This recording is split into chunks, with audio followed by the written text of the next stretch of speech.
last airstrike of World War II in Europe on the 5th of May 1945 against the U-boat depot near Harstad in Norway. Now we turn the clock back to the fleet era of the 1930s and also from the fighter collection, the Håkon. As he pulls up, he converts his speed into height to perform his first manoeuvre, the hammerhead. Flight Lieutenant Hughes was born in command in South Wales and started his flying career in the Royal Air Force in 1989, flying the VC-10 out of RAF Forres Norton and then as a search and rescue pilot on the Sea King. From the end of this half horizontal, Bob will push negative 2G to level the aircraft upside down for the inverted pass. This is Bob's first year with the Tutor display, and he's operating at a base height of 500 feet, except the two final passes at 300 feet. The next two manoeuvres are the wingover and the ballistic roll, which Bob can use to gain energy for the next part of the sequence. The ballistic rolls are flown towards you in an off-crowd wind, and away from you in an on-crowd wind. When not displaying, Bob is a qualified flying instructor on 115 Squadron based at RAF Wittering, where he trains the future generation of Royal Air Force pilots, as well as converting frontline pilots into qualified flying instructors. During his very career, Bob has amassed over 8,000 hours on 15 different aircraft types. After completing this half-Cuban, Bob will enter the slow roll. Get your cameras ready for some great angles. Throughout the slow roll, Bob will skillfully coordinate elevator, rudder and aileron inputs to keep the lift vector pointing upwards. This prevents him from descending towards the ground. The Tutor has a top speed of 212 miles per hour, which is 185 knots, and can achieve maximum positive 6G, meaning that the pilot is subjected to forces 6 times stronger than gravity. Next we have another wingover, a combined pitching and rolling manoeuvre, used to turn the flight path through 180 degrees. You'll notice that every wingover is slightly different, as Bob carefully selects his flight path to cater for differing wind conditions and aircraft energy states. Bob now rolls 90 degrees while pointing straight up, before completing a stall turn at almost zero airspeed. The two 90-degree turns allow Bob to continue in the same direction. The Tutor is operated by No. 6 Flying Training School in partnership with primarily flying university air squadron students and RAF cadets. There are 13 air experience flights across the UK that offer flights to up to 20,000 cadets each year, and this is for you if you're between 12 and 17 years old.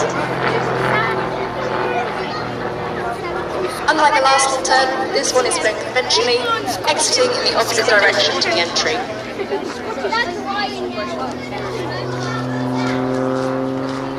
In the next manoeuvre, the 4-point roll, Bob delicately uses the rudder to support the nose above the horizon while flying at 90 degrees angle of line.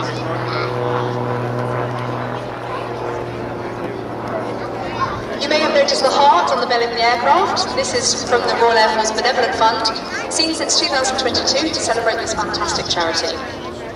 The Benevolent Fund supports Royal Air Force personnel, air cadets and veterans whenever they're in need, and we're very proud to raise awareness for a charity that gives so much to the whole of the RAF family.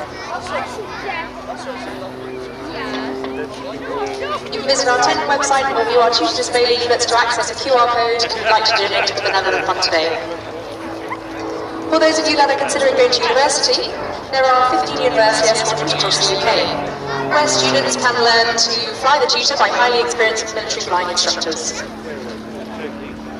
The University Air Squadrons also provide a huge opportunity for personal development, as well as a wide variety of adventure training in the UK and expeditions across the globe. We're now in the high energy section of the display with the derry turn, quarter clover, and now the loop, which is the quintessential aerobatic manoeuvre. As he pulls up and over, Bob is subjected to 5G and aims to pitch the aircraft around an imaginary circle in the sky.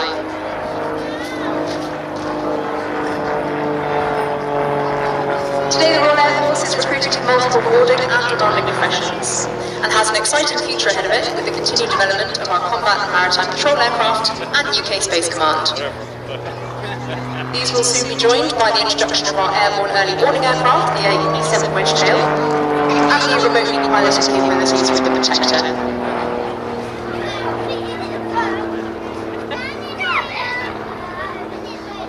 high tempo of operations continues today with aircraft and personnel deployed around the world, operating with NATO and our other allies.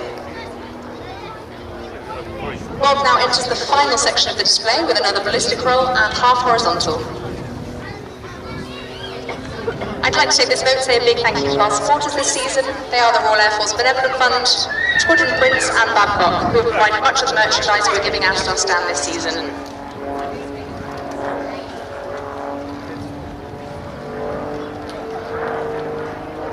Bob will now bring the Tutor around for his departing wave. This is another great photo opportunity.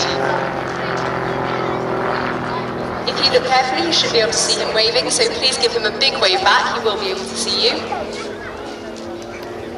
A big thank you to Duxford for hosting us today. Ladies and gentlemen, boys and girls, the 2024 Royal Air Force Tutor Display.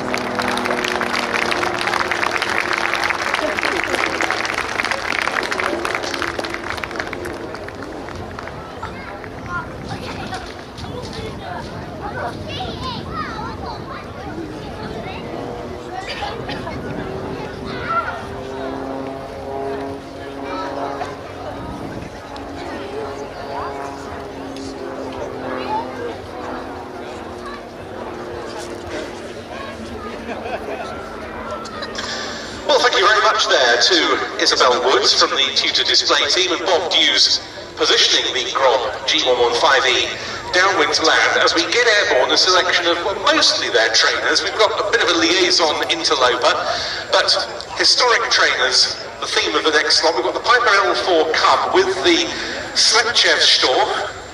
Then we've got the Miles Magister, very much the Grob Tutor of its day, and the Focke-Wulf FW44J Stieglitz.